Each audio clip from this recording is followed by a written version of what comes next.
In the mid-2000s, the Astros were nearing the tail end of some of their franchise icons' careers. But in 2005, they put it all together, but it didn't work. 50 games into the season, the Astros were 18-32, last in the NL Central and worse than every team in the MLB except for the Rockies, A's, and Royals. A few days later, on June 1st, this hit the papers on the front page of the Houston Chronicle. It read, "The cold, hard truth. Yes, there are 111 games left on the schedule, but the Astros might as well start thinking about next year." Just like in 1994, the Houston Chronicle's bold prediction turned out to be completely wrong, as the Astros went 70-41 after the article came out. And in game 163, they beat the Cubs and clinched a wildcard spot. But after that postseason run, it gets ugly for a while.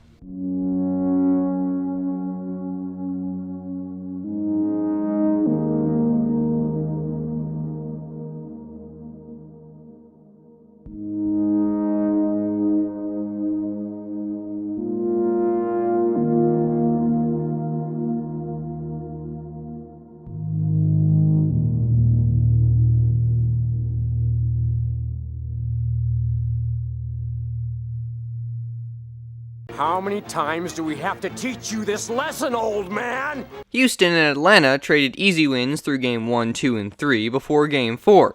Now, I already made a video on this game, so if you want more detail, go there, but I'll summarize it. First, Atlanta hit a grand slam. Noisy Minute Maid Park is swinging a high fly ball right center field, driven deep. Tavares racing back, turning around, it sails, it is gone! That's a grand slam for Adam LaRoche. And just like that, 4-0 Atlanta. Then Houston hit a grand slam. It changes. Swinging a drive, left field. High, Langerhans turns, it's gone! Grand slam, Berkman!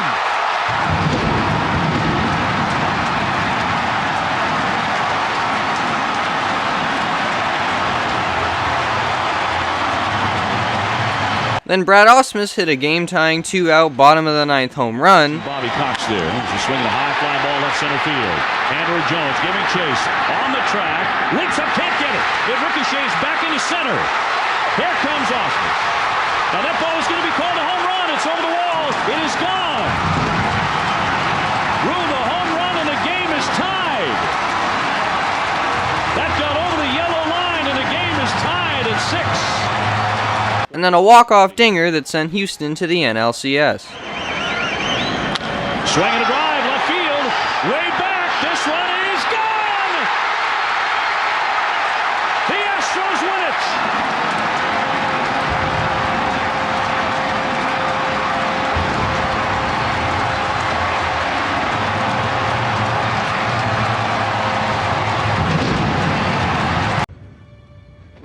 Did we just lose? In a rematch of the 2004 NLCS, the Astros faced the Cardinals led by Albert Pujols. Albert Pujols is good. Albert Pujols hit 41 home runs this year. Albert Pujols will be the National League MVP by the end of the season. I don't know why I'm saying Albert Pujols so much. I'm sure he won't impact this series in any meaningful way. The Astros did great despite falling in Game 1 as they won 3 straight games ready to gentleman sweep the Cardinals in their home stadium. On the mound for the Cardinals is Chris Carpenter, the eventual Cy Young winner. And for the Astros,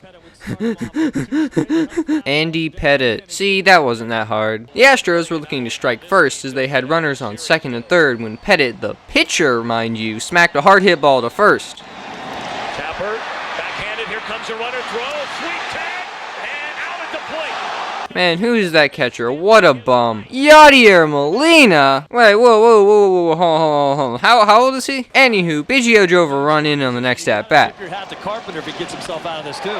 Flair will fall. 1-0 Houston, and Biggio, 18 years in an Astro uniform, delivers the game's first run. The Cardinals retaliated by placing runners on first and third with no outs and Albert Pujols at the plate. Luckily, they got a swing and a miss. And hey, guess what? There's another swing and miss. Maybe Pettitte can get out of this jam. But uh-oh, 2-out walk that loads the bases. Pettitte, please don't allow a hit to Mark. Alright, look, I know I mess up names a lot, but what the heck is this nonsense? Anyway, Mark gets a lead-grabbing bloop single. One pitch, lined into right center field, sinking, and it falls in a hit. 2 runs will score, and Grzelcyk, with a little flair into right center, gives St. Louis a 2-1 lead.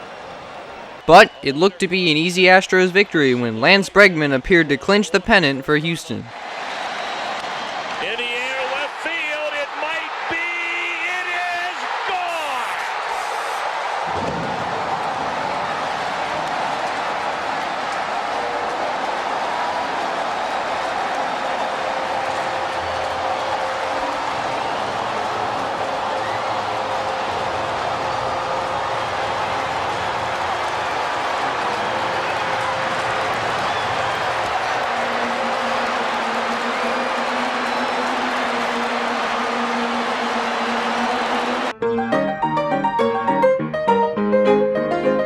Absolutely hilarious joke aside, Dan Wheeler breezed through the 8th, and here comes the Astros closer, Brad Lidge, who was an all-star in 2000. Absolutely hilarious joke aside, Dan Wheeler breezed through the 8th, and here comes the Astros closer, Brad Lidge. He was an all-star in 2005 and second in saves in the National League. Lidge starts off strong, getting the pinch hitter John Rodriguez to strike out. 1-2. Struck him out. Picked up by Osmus. And a throw to first. 1 away. Then before the next batter, the broadcast gives us the Chevrolet player of the game, which will surely not change by the time this game is over.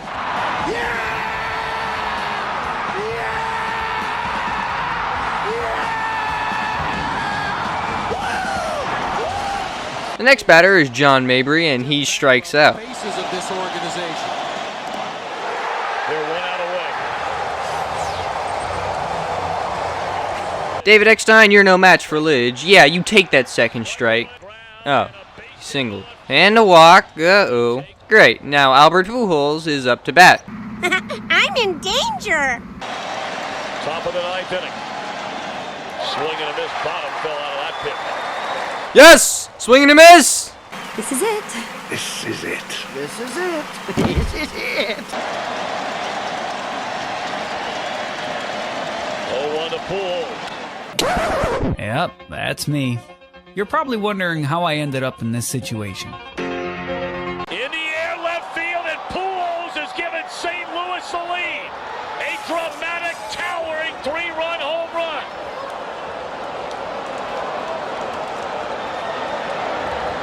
Stunned in disbelief here in Houston. A single by Eckstein, a walk to Edmonds, and how about Albert Pujols? 0-1 to Pujols. In the air, left field, and Pujols has given St. Louis the lead.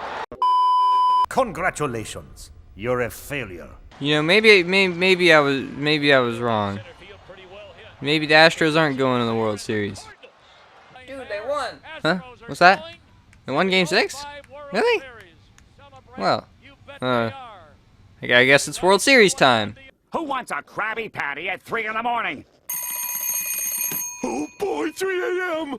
Now the Astros will play the White Sox in the 2005 World Series. On the mound in Game 1 for the Astros was Roger Clemens facing Jose Contreras of Chicago. Now, a thing you should know about Roger Clemens, not only does he eat a balanced breakfast every morning, but in 2005 he led the MLB in ERA, pitcher WAR, hits per 9, and was second in homers per game. Also with the White Sox. Guy hits it into deep right. At the wall, the White Sox strike first. Oh, okay. Fortunately for the Astros, Mike Lamb responded with a solo home run of his In own. this postseason, and he shoots one into center field. Back is Rowan at the wall. This ball is gone.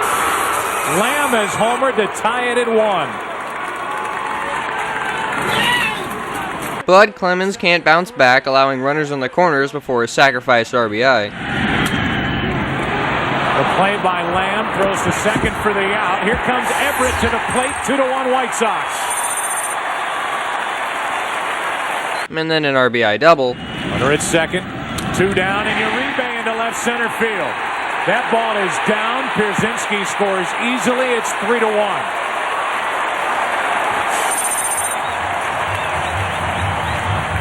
And then Clemens was out, the shortest appearance of his 2005 season and the second shortest postseason start of his lengthy postseason career. But hey, Astros fans, chin up. Lance Bregman ties it back up with an RBI double.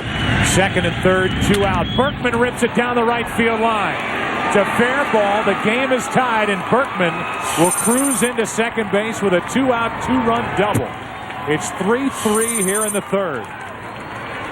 But then Joe Creedy hit a home run while Joe Buck was interviewing Jim Hickey, the Astros pitching coach. Pitching coach, when you've got a rookie in this situation, how much do you just kind of not want to crowd his head with too much stuff about White Sox hitters and scouting reports and all that? Right, absolutely. Not too much. Talk to Jim Hickey, a home run hit by Creedy into left center field. And right on cue is his pitching coach is talking about not wanting to crowd his head with too much. Joe Creedy will crowd his head with the sound of a home run. The Astros didn't do anything for a while until the 8th inning when Scott Podsednik tripled because why not? Podsednik into right center field. It will not be caught, in the White Sox in Game 1 lead by 2. Podsednik will cruise into third base with a 2-out RBI triple. In the 9th, Houston went strikeout, ground out, strikeout, and game over. Game 1 to the White Sox. In Game 2, the Astros' Andy Pettitte faced Mark Burley, an actually good pitcher, no offense, Jose. The Astros jumped on Burley early in the 2nd thanks to Morgan Ensberg's home run. Here's a shot into left field off the bat of Ensberg, and gone. A home run for Houston. First pitch swinging. Burley delivered it, Ensberg lost it, and it's 1-0 Houston in the 2nd. But the Sox retaliated by tying it back up. And a fly ball down the right field line. It is a fair ball. Rowan will score. Pierzynski will go to third. It's a tie game. But then Juan Uribe popped out to Biggio with 1 out, which meant that the White Sox were going to have to create something with 2 outs. Out goes Biggio. The second baseman is... Just kidding, I lied. There, bobbles it, drops it. Pierzynski will score. Throw to second for the force out. 2 out in the inning. But hey, it's fine. The Astros get a leadoff triple the next inning, which eventually scored. And to make things even better, Lance Bregman hits a 2 RBI double. Berkman hits it fair down the left field line, and the Astros are back out in front. In to score is Ausmus. Tavares will score as the left fielder Podsednik has trouble with it. And it's 4-2 Houston here in the 5th. Oh, who am I kidding? This doesn't end well. With Konerko up. And he rips one into left. Konerko, grand slam!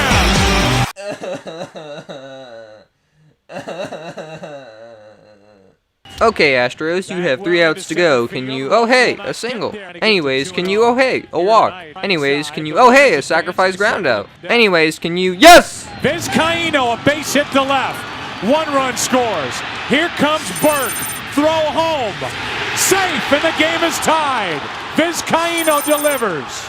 6-6 in the 9th. What a slide! Okay, for the 9th, it's Brad Lidge making his first appearance since Pujols ripped his soul out in Game 5. Naturally, he... Podsednik hits one to deep right center field. Back at the wall. This ball is gone. Podsednik goes deep. His 2nd home run of the postseason. And the White Sox win it 7-6. Now, for the first World Series game ever played in Texas, which, you know the drill by now. Astros up early, White Sox rally, then hey, what do you know, this time the Astros rally. 2 on, 2 out, 1-2 pitch is ripped, fair. It hits the billboard, 1 run scores, Bruntlett is to third, Lane delivers, and it's a 5-5 game. And then after the 9th, 10th, 11th, 12th, and 13th, some random guy I've never heard of named Jeff Blum hit a home run in the top of the 14th. World Series history, Blum hits it into right, down the line, it is gone. Jeff Blum, the former Astro, goes deep.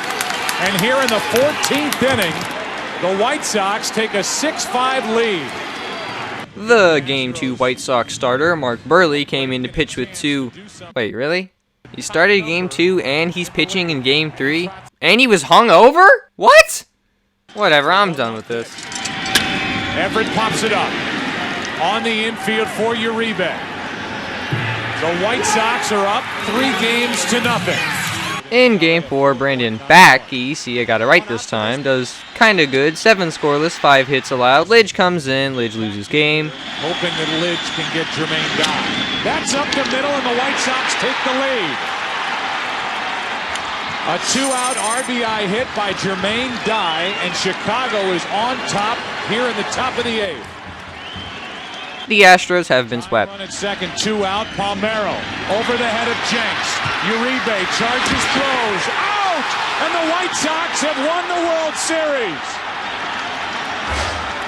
Juan Uribe with a play, charging it, throwing it, and the White Sox celebrate their first title in 88 years. Oh, no! We suck again! Goodbye, Jeff Bagwell. He never played after the 2005 World Series run, and Game 4 of the World Series remains as the last game of his illustrious Major League career. In the 2006 season, the Astros got worse. As opposed to their 89 and 73 2005 season, they went 82 and 80, just one game away from being 500. They finished 1.5 games back for the NL Central title, behind only St. Louis, who finished 83 and 78. You know who had more wins than that? The 2019 Cleveland baseball team. They went 93 and 69 and missed the postseason. Later on, that Cardinals team won the World Series because why not? You want to know who has more than 83 career wins above replacement? Mike Trout. Nah, I'm just kidding. He's sitting at 76 currently. Oh, and Albert Pujols all by himself is above the 2006 Cardinals with 99 wins above replacement. Anywho, Pettit's gone now. Now seems like a good time to bring this up. The inaugural World Baseball Classic kicked off in 2006 and featured an unheralded Cuban team with an infielder named Yulieski Gurriel. Let's call him Yuli. He was named to the All-World Baseball Classic team as a second baseman. Ironically, La Piña, after Cuba's defeat in the final, would go and play in the Japan Central and Eastern League, as well as Cuban baseball for a long time.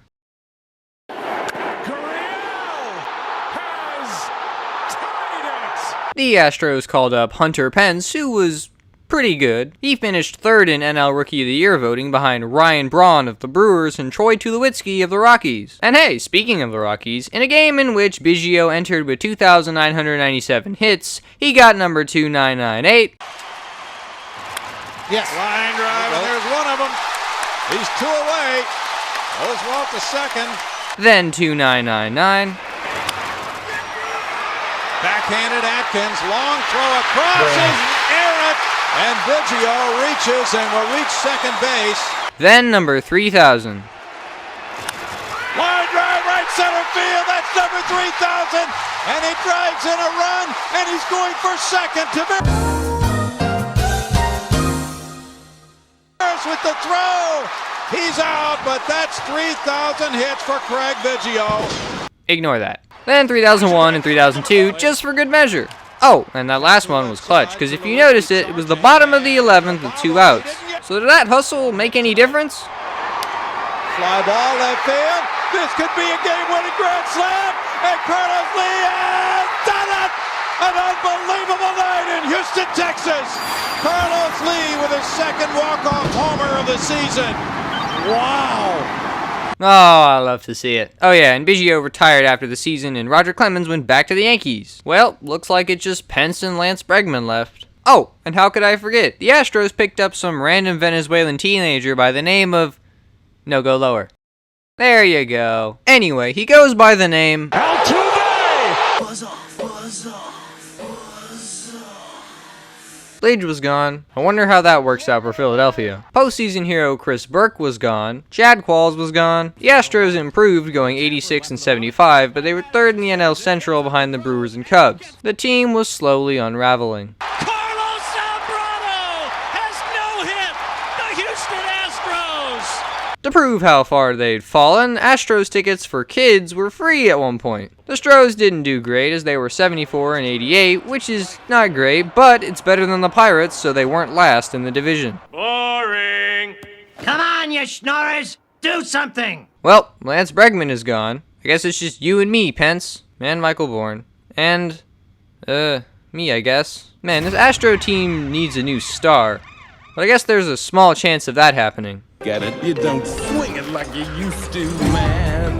Well, that was shorter than expected, in two different ways. Jose Carlos Altuve made his MLB debut on July 20th, 2011. He picked up a hit, and on August 20th, against the previous year's and next year's world champions no less, he picked up career home run number 1.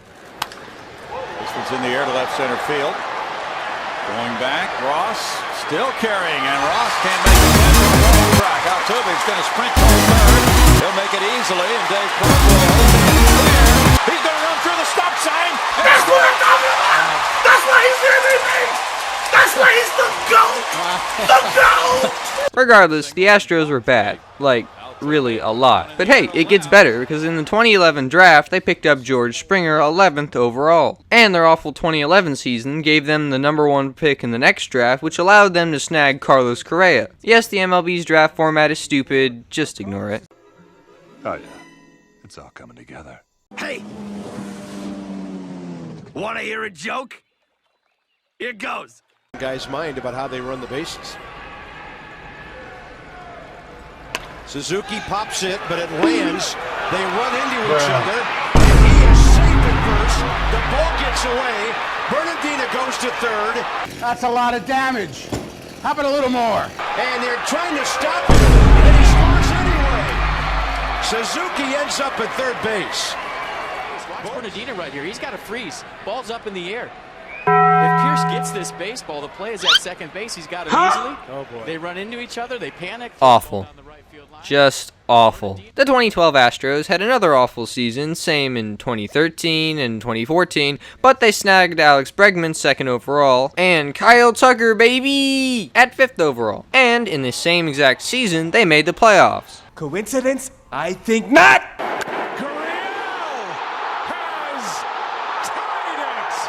Man, will this team ever win a World Series? Never gonna get it, never gonna get it, never gonna get it, never gonna get it, never gonna get it, never gonna get it, never gonna get it.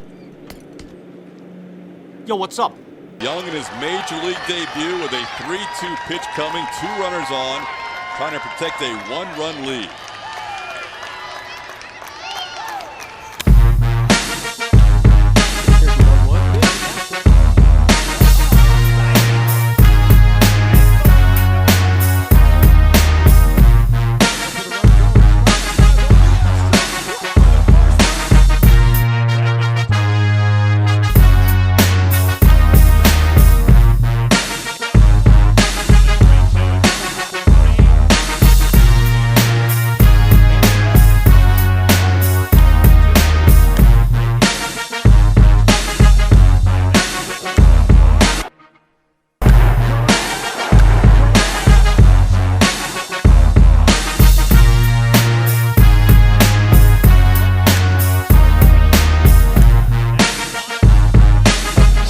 Success. Here's a ground ball right side, could do it. The Houston Astros are world champions.